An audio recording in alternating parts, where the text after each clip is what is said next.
أعوذ بالله من الشيطان اللعين الرجيم بسم الله الرحمن الرحيم وحالا مؤمنين تथा مؤمنات السلام عليكم ورحمة الله تعالى وبركاته. Allah subhanahu wa ta'ala સર્વેની ઇબાદતને કબૂલ ફરમાવે અને તૌફીકાતમાં ઇઝાફો કરે. એક વખત જનાબે બહેલુલ તેના સાથીદારોને દર્સ આપતા હતા. ખલીફો પસાર થાય છે અને બહેલુલને કહે છે કે મને પણ કંઈ દર્સ આપો. તો બહેલુલ કહે કે આ દર્સ મફતમાં નહીં મળે, બલકે કંઈક પૈસા આપવા જોશે. તો તે ખલીફો પૈસા આપી અને કહે છે કે બસ તમે મને કંઈક શીખાડો. જનાબે બહેલુલ પૈગંબર ઇસ્લામ સલ્લલ્લાહુ અલૈહિ વસલ્લમની આ હદીસને બયાન કરે છે કે અગર જો તમે કંઈ કામ કરવા ઈચ્છો તો એના અંજામ તરફ નજર કરજો. અગર જો સારું હોય તો કરજો અને ખરાબ હોય તો છોડી આપજો. તો તે બાદશાહ કહે છે કે બહેલુલ બસ એટલું જ? તો તે કહ્યું કે બસ એટલું જ.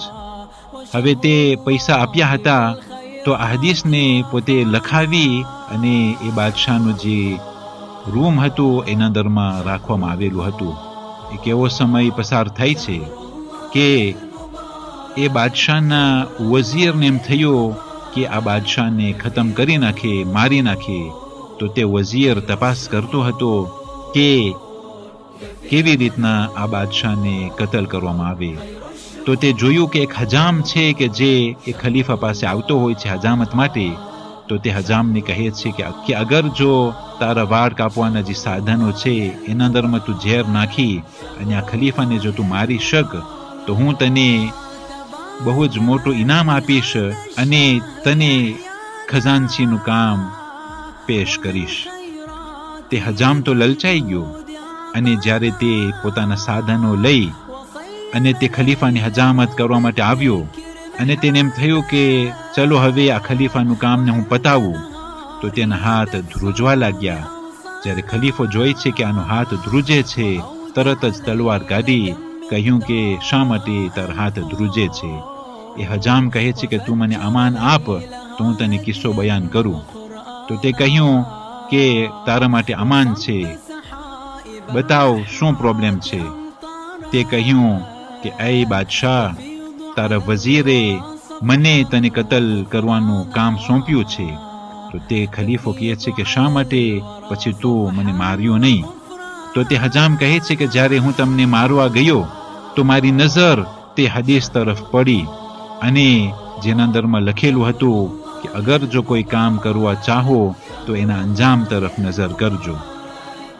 મેં વિચાર કર્યો કે અગર જો તમને હું કતલ કરીશ તો વઝીરે તો મને બહુ મોટું ઇનામ આપવાનું વચન આપ્યું છે, પણ હું તમને કતલ કરવા પછી મને પકડવામાં આવે અને મને પણ મારી નાખવામાં આવશે. તો શા માટે એ ખતરનાક કામને હું અંજામ આપું? એટલા માટે મારા હાથ ધ્રુજી ઉઠ્યા.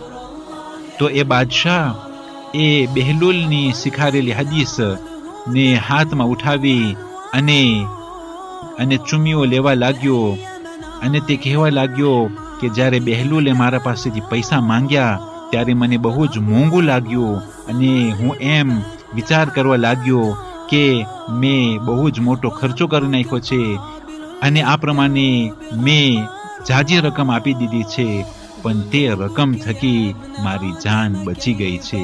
અને તે પૈગંબરને સલામ કહી અને યાદ કરવા લાગ્યો અને પૈગંબરની હદીસને તે અવારનવાર દોરાવતો હતો. પૈગંબર ફરમાવે છે, ઇઝા હમમતા બિઅમલિન ફત્તબિ આખિબતુહુ ઇન કાન ખૈરન ફઅમલ બિહી વ ઇન કાન શર્રન ફત્રુકહુ. કે અગર જો કોઈ પણ કામ કરવાનો ઈરાદો થાય તો એના અંજામ તરફ નજર કરજો. સારું હોય તો કરી લેજો અને ખરાબ હોય તો તેને છોડી આપજો.